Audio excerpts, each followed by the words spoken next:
Jake Murphy wiped the sweat from his forehead and looked across his ranch toward the small town of Millfield.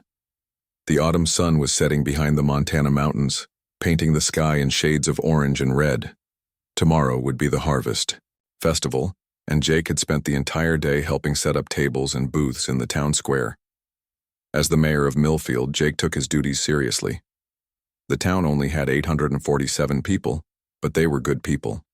Farmers, ranchers, shop owners, and teachers who looked out for each other. Jake had moved here after leaving the Marines 5 years ago. The quiet life suited him after 3 tours in Afghanistan. Betty Collins was still at the library, working late as usual. She had volunteered to coordinate the festival's communication needs, which meant testing all the radios and making sure the PA system worked. Betty was in her 60s, with gray hair always pulled back in a neat bun. She had been the town librarian for 30 years, but her real passion was amateur radio. Her call sign was W7 Beck, and she could reach operators all over the world from her radio shack behind the library. The bell above the library door chimed as Sam Martinez walked in. Sam owned the only auto repair shop in town and could fix anything, with an engine. He was carrying a toolbox and wearing his usual oil-stained coveralls. "Evening, Betty," Sam said. "Jake asked me to check the microphone connections for tomorrow." "Thanks, Sam." "The main speaker keeps cutting out," Betty replied, not looking up from her radio equipment. She was talking to another ham operator in California about weather conditions. Sam knelt beside the PA system and opened his toolbox. He had served in the National Guard for 8 years before settling in Millfield. Like many veterans, he found peace in the simple work of fixing things with his hands. Across town, Lucy Andrews was grading papers in her classroom at Millfield High School. She taught English and history to all 4 grades, since the school was too small for separate teachers. Lucy also served as the town's volunteer EMT, having learned emergency medical skills when she lived in Denver. She moved to Millfield 3 years ago, wanting to make a difference in a small community. Lucy looked out the classroom window and noticed unusual lights in the sky. They were too bright to be stars and moving too slowly to be airplanes. She watched for a few minutes, then shrugged and returned to her papers. The nearby Air Force base sometimes had night training exercises. At Henderson Hardware, Roy Henderson was closing up shop for the day.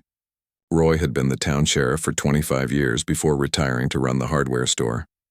He was a big man with white hair and hands scarred from decades of work. Roy knew everyone in town and their business, but he kept his mouth shut unless someone was in real trouble. Roy stepped outside to lock the front door and saw the strange lights Lucy had noticed. His law enforcement instincts kicked in. Those lights were not following any flight pattern he recognized. They moved in perfect formation, stopping and starting without the gradual turns that aircraft needed. Roy pulled out his cell phone to call Jake, but the screen showed no signal. That was odd. The cell tower had been working fine all day. Meanwhile, high above Millfield, 3 ships from the Zarathi Empire hung invisible against the night sky. The ships were sleek and dark, using advanced stealth technology to avoid detection. Commander Zethka stood on the bridge of the lead vessel, studying the scanning results on his display. The Zarathi were an ancient race that had conquered hundreds of worlds. They were tall and thin, with pale gray skin and large black eyes. Their technology was thousands of years ahead of humanity's, and they had never met serious resistance from primitive species. "Status report," Zethka ordered in the clicking language of his people. "The settlement has 847 inhabitants," his subordinate replied. "Primitive technology. No energy shields, no plasma weapons. Their communications rely on electromagnetic signals that we can easily disrupt." Zethka nodded with satisfaction. Millfield had been chosen as a test site for the Zarathi's new biological weapons. If the weapons worked effectively on this isolated human community, they would be deployed during the full invasion of Earth. The plan was simple: demonstrate superior power, demand surrender, and use the humans for experimentation. Begin phase 1, Zethka commanded. Cut their communications and power, make them understand how helpless they are. Back in town, the lights suddenly went out. The street lamps, house lights, and the neon sign at Murphy's Diner all died at once. A few seconds later, car alarms began wailing as the electromagnetic pulse affected electronic systems throughout Millfield. Jake was in his kitchen when the power failed. He immediately reached for his cell phone, but it was dead. His truck wouldn't start either. Jake's military training kicked in. This was not a normal power outage. Betty Collins was more prepared than most. When the lights went out in the library, she switched on her emergency battery power and tried her ham radio. Most of her equipment was fried, but her backup radio still worked. It was an old tube model from the 1960s that could survive electromagnetic interference. CQ, this is W7 Beck in Millfield, Montana. Betty spoke into her microphone. We have a complete power failure and communication blackout.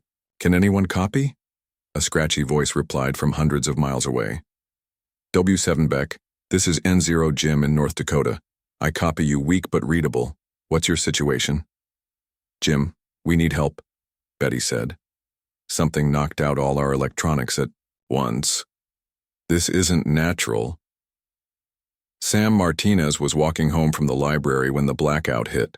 He looked up at the strange lights, which were now clearly visible and much closer. As he watched, one of the objects descended toward the town square, moving silently through the air. Sam ran toward Jake's ranch, stumbling in the darkness. Whatever was happening, the mayor needed to know about it immediately. Lucy Andrews had grabbed a flashlight from her emergency kit and was making her way to the school's main office to check on the emergency radio. As the town's EMT, she knew people would be calling for help soon. The elderly residents would be especially vulnerable without power for their medical equipment. Roy Henderson stood in front of his hardware store, watching the lights descend. His hand rested on the pistol he always carried. In all his years as sheriff, Roy had never seen anything like this. But his instincts told him that Millfield was about to face something far worse than a simple power outage. The largest of the alien ships settled over the town square like a dark cloud. Its hull was smooth and featureless, reflecting no light. Smaller craft detached from the main vessel and began patrolling the streets, their beams scanning the buildings below. Commander Zethka smiled with anticipation. The humans were trapped and helpless, exactly as planned. Soon they would learn what it meant to resist the Zarathi Empire. The morning sun revealed the full scope of what had happened to Millfield. 3 massive alien ships hovered over the town, their dark hulls blocking out patches of sky.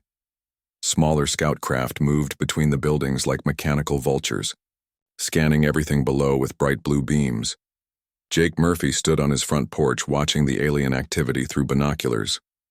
Sam Martinez had reached his ranch during the night and told him about the ships descending over town. Jake's military experience told him this was an invasion, not a friendly visit. How many people you think are trapped in town? Sam asked, cleaning his rifle nervously. Most of them, Jake replied. We need to find out what these things want and get our people to safety. Betty Collins had been on her ham radio all night, coordinating with operators across the country. The military knew about Millfield's situation, but help would take time to arrive. The nearest army base was 6 hours away by ground transport. 7 Beck, this is the emergency coordinator in Billings, came a voice over Betty's radio. We're tracking at least 50 similar craft across Montana and Wyoming. You're not alone. Betty keyed her microphone. Understood. We have civilians trapped and no communication with the outside except through ham radio. The objects are definitely not from our military. Inside the main alien ship, Commander Zethka was growing impatient. His species had conquered primitive worlds for centuries using the same simple process. Show overwhelming force, demand surrender, then begin the harvesting process. But these humans were not responding correctly. Sir, the electromagnetic pulse disabled most of their technology, reported his communications officer. But we're detecting radio transmissions from multiple locations. They're talking to each other somehow. Zethka's large black eyes narrowed. Impossible. Our intelligence said they rely entirely on digital communications. It appears they have backup systems we didn't account for. The alien commander decided to accelerate the timeline. Deploy Intimidation Protocol 7. Take some of their livestock. Show them we can destroy what they value. 3 alien scout craft descended toward Jake's ranch, where dozens of cattle grazed in the morning sun. The ships used tractor beams to lift several cows into the air, the animals floating helplessly as they were drawn up into the craft. Jake watched through his binoculars, anger building in his chest. "They just stole my cattle." "Why would aliens want cows?" Sam asked. "They're not after the cows," Jake said grimly. "They're sending a message. They want us scared." But fear was not what Jake Murphy felt. He felt the same cold fury he had experienced in Afghanistan when insurgents threatened innocent people. These aliens had picked the wrong town to intimidate. Roy Henderson was thinking the same thing as he watched alien scouts patrol Main Street. The creatures inside the smaller ships were visible now, tall, gray beings with 2 large heads and black eyes. They moved their ships with arrogant confidence as if they owned the place. Roy slipped back into his hardware store through the rear entrance. If these aliens wanted a fight, they had come to the right place. Millfield might be small, but it was full of hunters, veterans, and people who didn't back down from bullies. Lucy Andrews had set up a medical station in the school basement, using battery-powered equipment and supplies from the nurse's office. Several elderly residents had already arrived, needing help with medications that required refrigeration. "Miss Andrews," said old Pete Walker, who ran the feed store, "my grandson Billy was camping up in the hills. You think these things got him?" "I don't know, Pete," Lucy said honestly. "But Billy knows those mountains better than anyone. If there's a safe place to hide, he'll find it."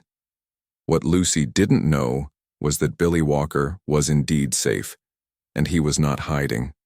The 18-year-old had been hunting elk when the aliens arrived. Now he was lying on a ridge with his father's hunting rifle, watching the alien ships through a scope. Billy had grown up tracking deer and elk in terrain that would challenge a mountain goat. To him, the aliens were just another kind of prey. "Commander." Zethka decided it was time for direct communication. His ship descended until it hovered just above the town square. A beam of light projected from the ship's underside, and his image appeared as a hologram 20 feet tall. "Humans of this settlement," Zethka's voice boomed across Millfield, translated into English by his ship's computer. "I am Commander Zethka of the Zarathi Empire. You will surrender immediately and submit to processing, or we will destroy you. Jake." Murphy had made his way into town and stood in the square with Roy Henderson, Sam Martinez, and about 30 other locals. They looked up at the alien hologram without fear, which surprised Zethka. "Processing?" Jake called back. "What does that mean?" "You will be studied and cataloged before disposal," Zethka replied matter-of-factly. "Your species shows promise as a labor force for our empire." Roy Henderson spat tobacco juice onto the ground. "Well, that's not happening." The alien commander was confused by the humans' casual defiance. On other worlds, primitive species cowered when faced with superior technology. These humans seemed annoyed rather than terrified. "You do not understand," Zethka said.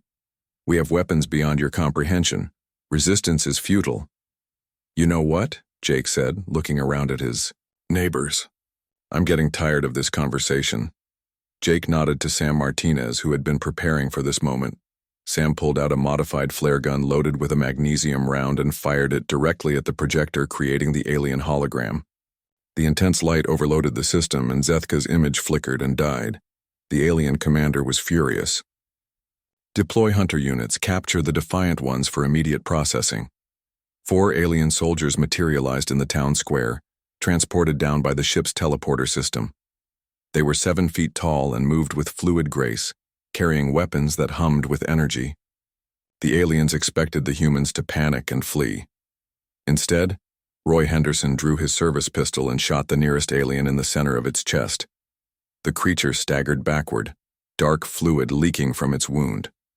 Its companions raised their energy weapons, but Sam Martinez had already taken cover behind a truck and was firing his hunting rifle.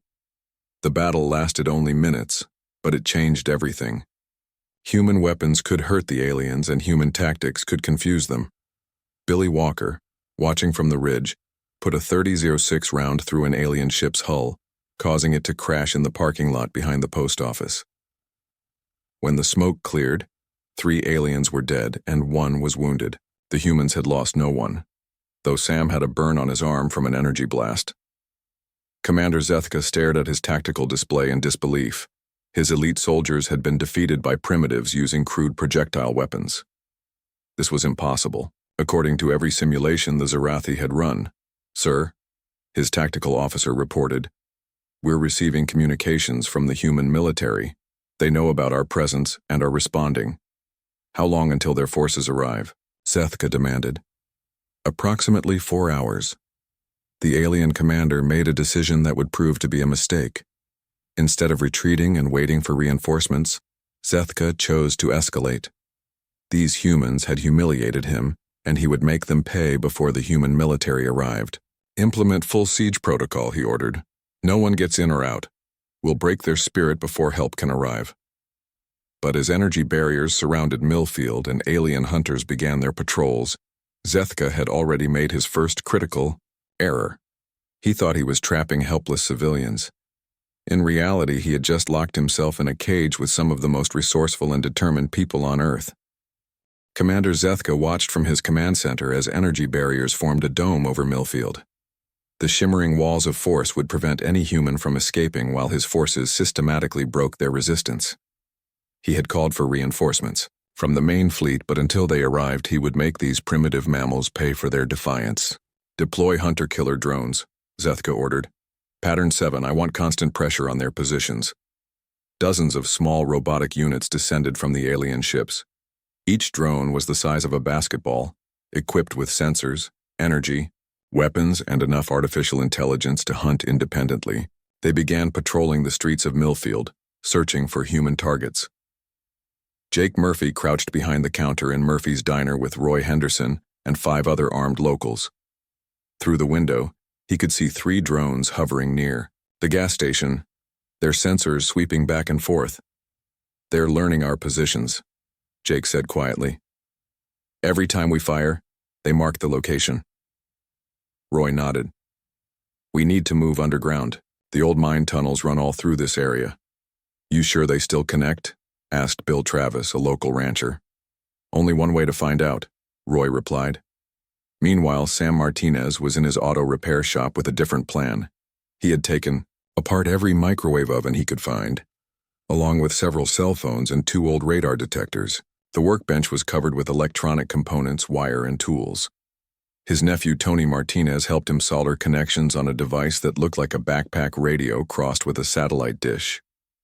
Tony was 22 and had studied electrical engineering before dropping out to help run the family business. "You really think this will work?" Tony asked. "The drones use electromagnetic sensors," Sam explained. "If we can generate the right frequency pulse, it should fry their circuits. Same principle as lightning hitting electronics." "And if you're wrong?" Sam grinned. "Then we'll find out real quick." Betty Collins had turned the library basement into a communication center. Her ham radio setup now included equipment salvaged from the police station and fire department. She was coordinating not just with the outside world, but with other survivors scattered throughout the town. "Jake, this is Betty," she whispered into her microphone. "I've got eyes on the aliens' main ship. Something big is happening up there." Above them, Commander Zethka was indeed planning something big. The humans had destroyed 6 drones and damaged 2 scout ships using tactics no primitive species should know. His tactical computer had no protocols for enemies who used hunting knowledge to stalk advanced technology.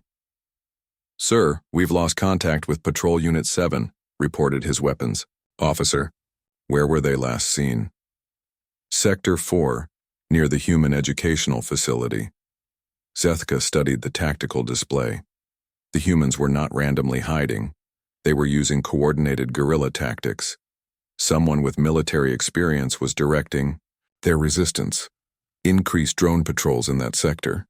Use pattern 12, wide dispersal with overlapping fields of fire." What Zethka didn't know was that Billy Walker was still on the ridge above town, and he had been watching the alien patrols for hours. Billy had learned patience from his grandfather, who taught him that the best hunters waited for the perfect shot. Billy also had something the aliens didn't expect: a complete map of Millfield's underground tunnel system that his great-grandfather had drawn when he worked in the copper mines. Billy used hand signals to communicate with his friend Danny, Collins, Betty's nephew. Danny was 19 and knew every cave and tunnel in the mountains around Millfield. Together they had been moving through the underground passages, emerging behind alien positions to take carefully aimed shots before disappearing again. The tunnels were perfect for guerrilla warfare. They connected basements, mine shafts, and natural caves throughout the area. The aliens could control the surface, but underground belonged to the humans. Lucy Andrews had moved her medical station deeper into the school basement, where the walls were thicker. She was treating wounded civilians and preparing for worse casualties to come. But Lucy was also planning something the aliens wouldn't expect. As a volunteer EMT, Lucy knew that the school's chemistry lab had supplies that could be weaponized: hydrogen peroxide, ammonia, acids, and other chemicals that seemed harmless individually, but could become dangerous when combined properly. She also knew that the school's old industrial kitchen had large pressure cookers that could be modified for other purposes. "Mrs. Patterson," Lucy said to the school cook, "how well do you know this building's ventilation system?" "Been here 30 years, dear. I know every pipe and duct." "Good. I need your help with something." Sam Martinez was ready to test his improvised electromagnetic pulse device. He had positioned himself in an alley behind the bank, where 3 drones were systematically searching building by building. Tony waited at the other end of the alley with a hunting rifle, ready to finish off any drones that survived the electronic attack. "Here goes nothing," Sam muttered, activating his device. The homemade EMP generator hummed loudly, then discharged with a sharp crack. All 3 drones immediately stopped moving and fell to the ground like dead birds. Their sensors went dark, and their weapons powered down. "It works," Tony whispered excitedly. "Make it work quieter next time," Sam replied, already planning modifications. The success gave Sam an idea. If he could build larger EMP devices, maybe he could disable the aliens' bigger ships. All he needed was more microwaves and car batteries. "Commander." Zethka was beginning to understand that these humans were far more dangerous than his intelligence reports had suggested. They adapted quickly, used their environment cleverly, and seemed to have no fear of superior technology. "Sir, we've lost 17 drones in the past hour," his tactical officer reported. "The humans are using some kind of electronic warfare device." "Electronic warfare?" Zethka was incredulous. "They're primitives." "The evidence suggests otherwise, sir. They're also using underground passages we didn't detect. Our surface patrols are being ambushed from below." Zethka made another crucial mistake. Instead of adapting his tactics, he decided to escalate the violence. "Deploy seeker missiles. Target any building showing signs of resistance. I want these humans to understand the cost of defying us." The alien ship fired 3 guided missiles at different parts of town. One struck the gas station, creating a massive explosion. Another hit the post office, leaving nothing but rubble. The 3rd missile was aimed at Murphy's diner, where Jake and his team had been spotted. But Jake Murphy had been expecting something like this. As soon as he saw the missiles launch, he triggered explosive charges Sam had placed in the diner's basement. The controlled demolition brought the building down just as the alien missile struck, creating a cloud of debris that hid the humans' escape through the tunnel system. From the aliens' perspective, their missiles had successfully eliminated 3 resistance nests. In reality, all the humans had escaped through underground passages, and now they were angry. "They just destroyed half our town," Jake said over the radio network Betty had established.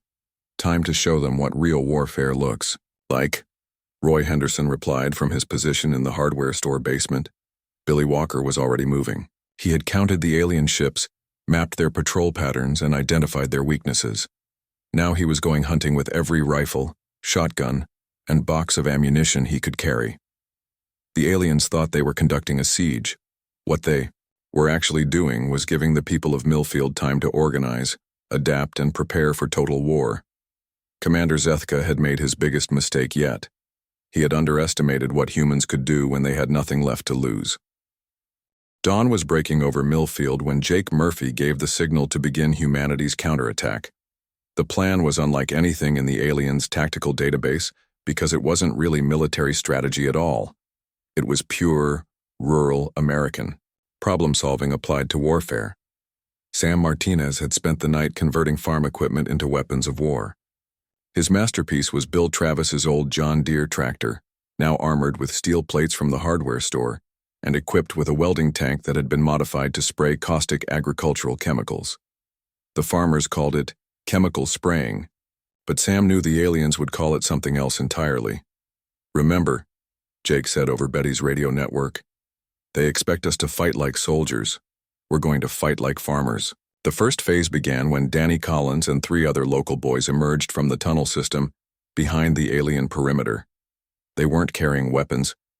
They were carrying something much more dangerous to creatures who relied on advanced technology.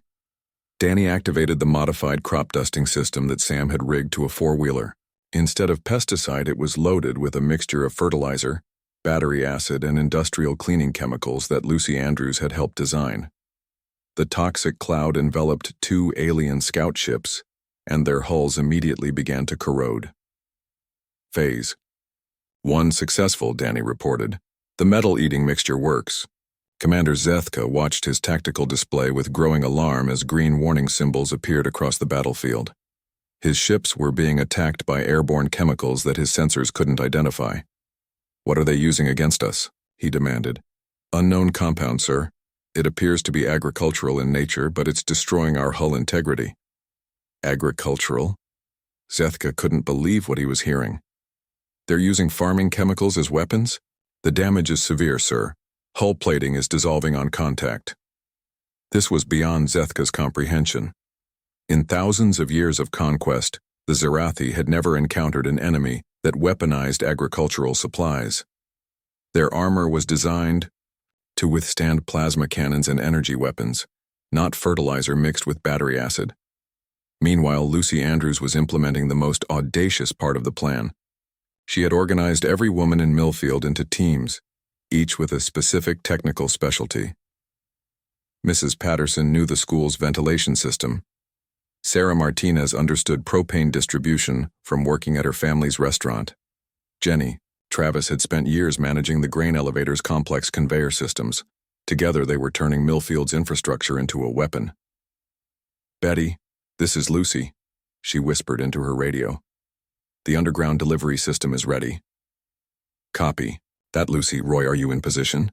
Roy Henderson was crouched in the basement of his hardware store with every piece of explosive he could legally sell.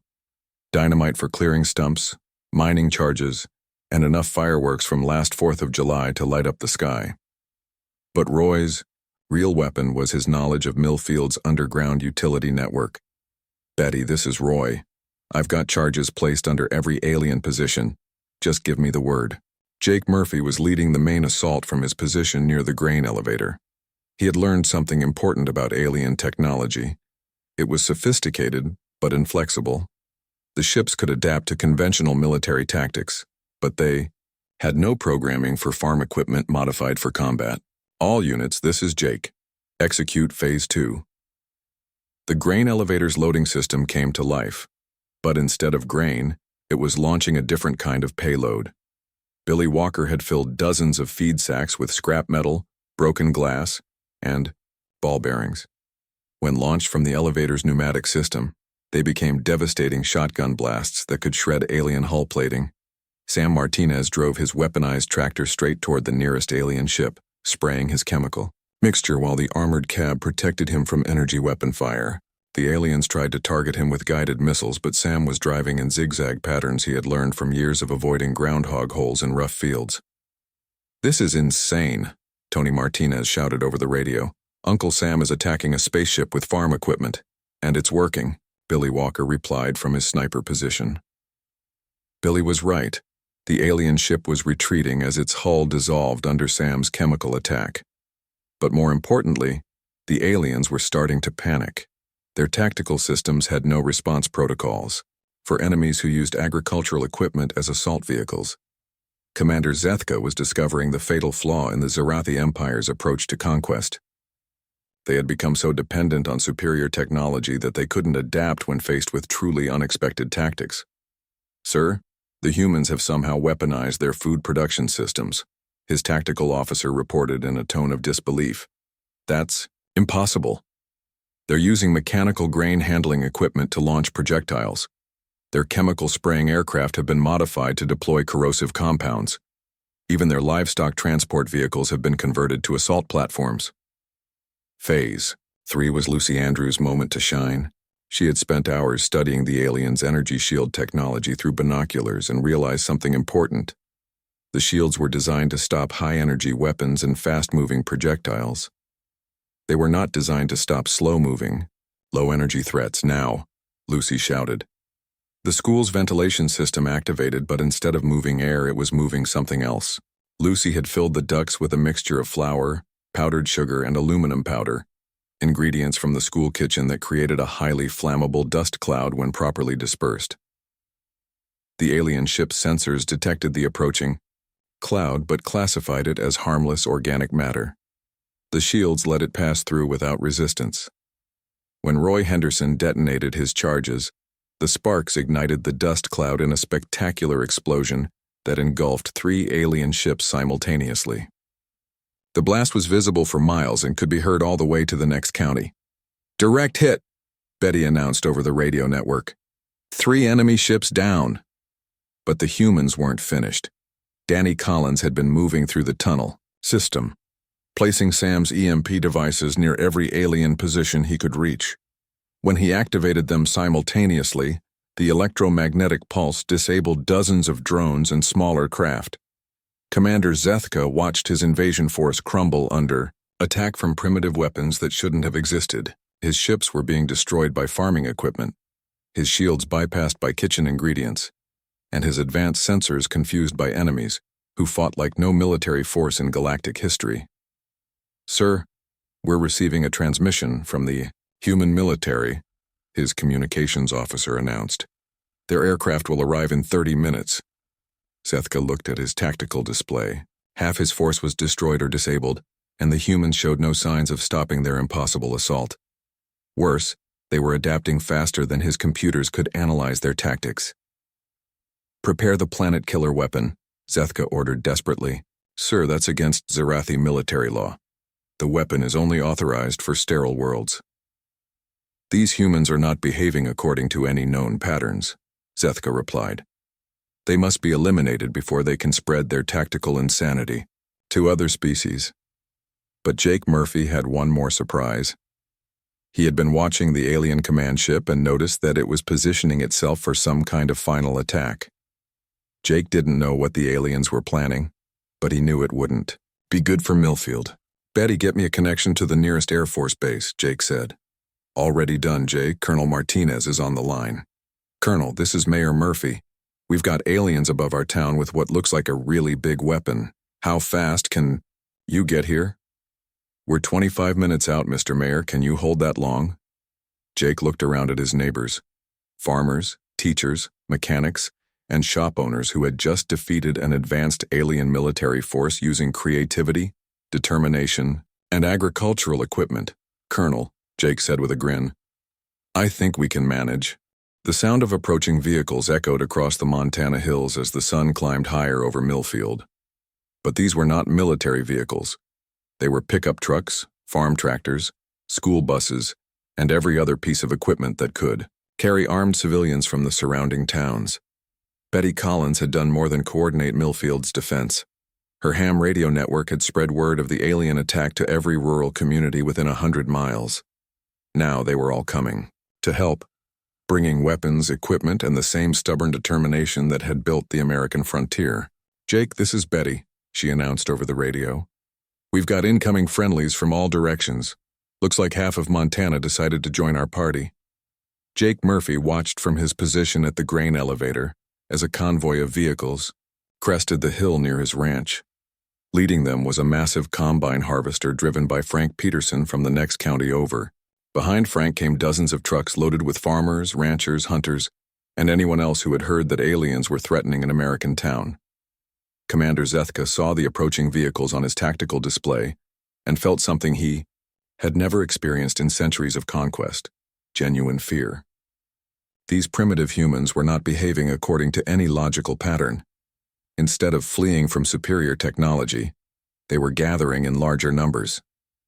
"Sir, we're detecting approximately 300 additional hostile vehicles approaching from multiple directions," his tactical officer reported. 300? Zethka stared at the display in disbelief. "Where are they all coming from?" "Unknown, sir. They appear to be civilian vehicles, but many are carrying heavy weapons." The alien commander made his final desperate decision. "Activate the planet killer weapon. We'll eliminate this entire region and report it as necessary for pacification." The Cairn, main alien ship, began to glow with ominous energy as its most devastating weapon powered up. The planet killer could sterilize a 100-square-mile area, leaving nothing alive. Zethka had never used it before, but these humans had pushed him beyond all rational limits. Frank Peterson's combine harvester rumbled through Millfield's perimeter with its threshing blades spinning. Frank was 70 years old and had been farming wheat for 50 years. He had survived tornadoes, droughts, and market crashes that would have broken weaker men. A bunch of gray-skinned aliens with fancy spaceships didn't scare him at all. "Where do you want us, Jake?" Frank called, over the radio. "Everywhere, Frank. These things are about to try something big." Jake was right. The planet killer weapon was almost ready to fire, and when it did, everything for miles around would be destroyed. But Jake Murphy had spent the last hour putting together the most audacious plan of his military career. "All units, this is Jake. We're going to do something that's never been tried before. We're going to capture an alien spaceship using farm equipment." The plan was simple in concept, but required perfect timing. Sam Martinez had modified every crop duster in 3 counties to carry his corrosive chemical mixture. They would attack the main alien ship simultaneously, eating through its hull while ground forces provided covering fire. Meanwhile, Lucy Andrews had organized a medical team that included veterinarians, nurses, and anyone with first aid training. But Lucy had also made a discovery that could change everything. The wounded alien they had captured was still alive, and it was trying to communicate.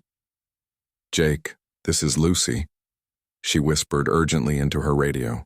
"The alien prisoner is trying to tell us something. I think it's warning us about their big weapon."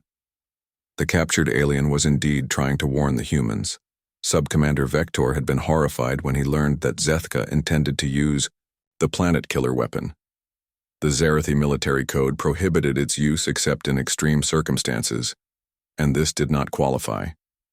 Through gestures and crude drawings, Vector was trying to explain that the weapon could be stopped if they could disrupt the ship's power core. The humans seemed to understand because they began pointing excitedly at their own drawings of the alien ship's structure. Billy Walker was in position on the ridge with every sniper rifle in the county. His mission was to provide covering fire for the most dangerous part of the plan. Someone had to get inside the alien ship and sabotage the planet killer weapon from within. "I'll do it," said Tommy Chen, Betty's 18-year-old great-nephew who had arrived with the reinforcements from Billings. "You're too young," Jake protested. "I'm small enough to fit through the hull breach that Sam's chemicals will create," Tommy replied. "And I know electronics better than anyone here." Jake looked around at the faces of his neighbors and friends. These were people who had built lives in one of the harshest environments on Earth through sheer determination and mutual support. If Tommy said he could do it, then Jake believed him. "All right, Tommy, but you go in fast and get out faster." The attack began with Frank Peterson's combine harvester leading a charge directly at the main alien ship. The massive machines threshing, blades tore through the energy barriers like they were made of tissue paper, creating a gap for the other vehicles to follow. Sam Martinez's chemical-spraying aircraft attacked from above, their corrosive payload eating through the ship's hull in dozens of places. The aliens tried to shoot them down, but the crop dusters were too small and maneuverable for the ship's heavy weapons to target effectively. Roy Henderson led a ground assault using every explosive device he could gather. The aliens had never seen enemies who used dynamite as a primary weapon, and their shields were not calibrated to stop the relatively slow-moving explosive charges. As the alien ship's hull breached in multiple locations, Tommy Chen slipped inside through one of the chemical-created holes. The interior was filled with acrid smoke and flashing warning lights. but Tommy's electronics knowledge served him well. He quickly located what looked like the main power distribution system. "I'm inside," Tommy reported. "I see lots of cables, and what looks like a reactor core. The alien prisoner was right, there's a manual shutdown switch. Do it, Tommy." Jake shouted over the sound of battle.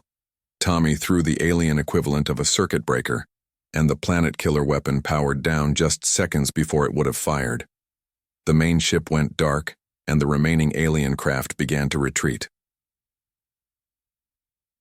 Commander Zethka found himself trapped in a powerless ship, surrounded by humans who had just accomplished the impossible. They had captured an advanced starship using farming equipment, defeated trained soldiers with hunting rifles, and prevented planetary destruction with the help of a captured enemy who chose to help them. When the Air Force jets finally arrived, they found the battle was already over. The aliens who were still alive had surrendered, and the humans were providing medical care to wounded enemies alongside their own injured. Colonel Martinez landed his helicopter in the town square and stepped out to find Jake Murphy directing cleanup operations while Sam Martinez was already planning to reverse engineer alien technology for peaceful purposes. "Mr. Mayor," the colonel said, "I've never seen anything like this in 20 years of military service." "Neither have we, Colonel," Jake replied. "But we learned something important today." "What's that?" Jake looked around at his neighbors, farmers, and teachers and shop owners who had just saved the world using creativity, determination, and an unshakable belief that no problem was too big to solve if people worked together. "We learned that the most advanced technology in the universe is still no match for Americans who refuse to give up. The captured alien commander, Zethka, was taken into custody by the military, but not before he filed his final report to the Zarathi Empire. It would become the most studied document in alien military history. These humans possess capabilities that defy all strategic analysis," he wrote. "They adapt instantly to new situations, weaponize civilian infrastructure with impossible creativity, and demonstrate tactical unpredictability that makes them extremely dangerous opponents. Most disturbing of all, they show mercy to captured enemies and provide medical care regardless of species. This combination of ruthless effectiveness and inexplicable compassion makes them unlike any species we have encountered. Recommendation: avoid Earth entirely." 6 months later, Millfield had been rebuilt bigger and better than before, with some interesting alien technology integrated into daily life. Jake Murphy was still mayor, but now he also served as Earth's first ambassador to several friendly alien species who had heard about the battle and wanted to establish peaceful relations with the humans who had defeated the mighty Zarathi Empire. Betty Collins had upgraded her ham radio setup with alien communication technology, and now she could talk to radio operators on other planets. Sam Martinez had opened a new business converting alien technology for agricultural use, and Lucy Andrews had established the first interspecies medical clinic on Earth. The town's new motto, painted on a sign at the city limits, read, "Millfield, Montana, where aliens learned that Earth's rural warriors don't back down." And in the hills above town, Billy Walker still went hunting every morning, just in case any other uninvited visitors decided to drop by.